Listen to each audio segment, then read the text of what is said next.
So people who follow this channel know that I'm a huge Android fan. I've been using Android phones for almost a decade now.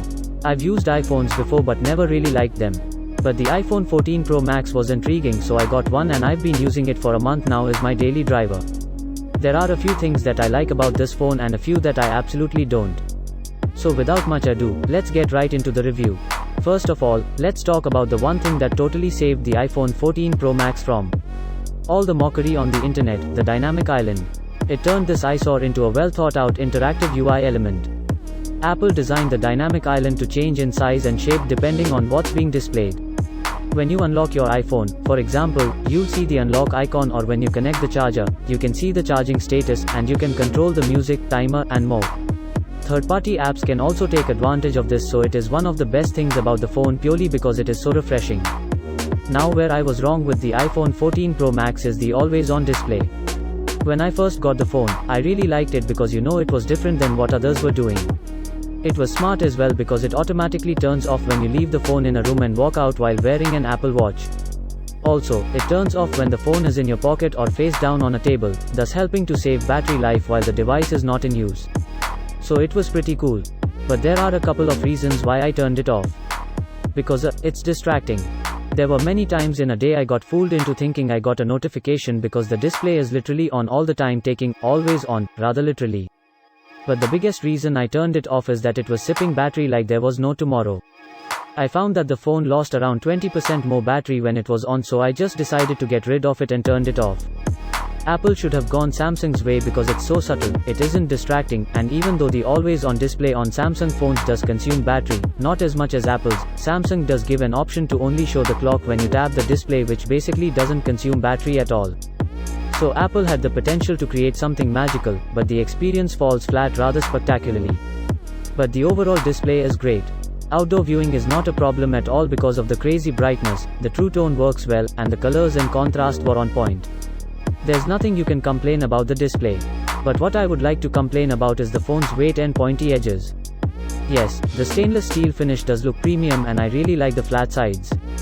It feels good when you pick the phone up, but when you hold it for a longer period of time, it starts to get really uncomfortable because of the pointy edges and the weight. But overall I like the design. The purple looks really good in the right light conditions. Because depending on the light it either looks purple or grey. One thing I noticed with other YouTubers is that when the S22 Ultra was launched, everyone criticized the design of the camera module because it was a dirt magnet. And I agree, it does accumulate dust. But those same people didn't say a word about the 14 Pro Max's camera module. If that was a dirt magnet, this is a dirt magnet Pro Max. The fact that it's glossy and has an even bigger camera bump, it easily attracts dust and it looks bad. I was wiping the camera module multiple times a day while I was filming B-rolls, and even after that, it doesn't look clean. So there's that. Coming from the S22 Ultra, I was a little surprised to find out that iPhones don't support reverse wireless charging. The multitasking is a joke in iPhones. You only get a picture-in-picture mode and no split-screen mode like on Samsung phones. The notifications are still a mess in iOS, but credit where the credit is due, the phone is super fluid. I really like the animations of iOS on this phone. Every single animation is well thought out, from the unlocking animation to the app opening and closing, and the dynamic island animations. I was really impressed. Even third-party apps such as Twitter function so smoothly on this phone. For some reason, Twitter stutters a lot on Samsung phones. So if we talk about the overall performance, this thing is a powerhouse. It can handle anything you throw at it, doesn't matter how heavy the game is or how taxing the productivity app is. It was a pleasant experience. Speaking of experience, I was quite impressed with the battery life. I was easily getting the phone the last 2 days when I was just using the phone to watch movies, YouTube, and social media sites. Even when I was taking the phone out to take photos and 4K videos with a little gaming and a lot of YouTube and social media usage, I still end up with around 20 to 30% charge at the end of the day. That wasn't the case with the S22 Ultra though. If I were to choose a phone where I don't have to worry about the battery and can heavily use the phone when I don't have access to the charging port, I will choose the iPhone 14 Pro Max on any given day. Now coming to the camera, Apple finally jumped onto the higher megapixel bandwagon.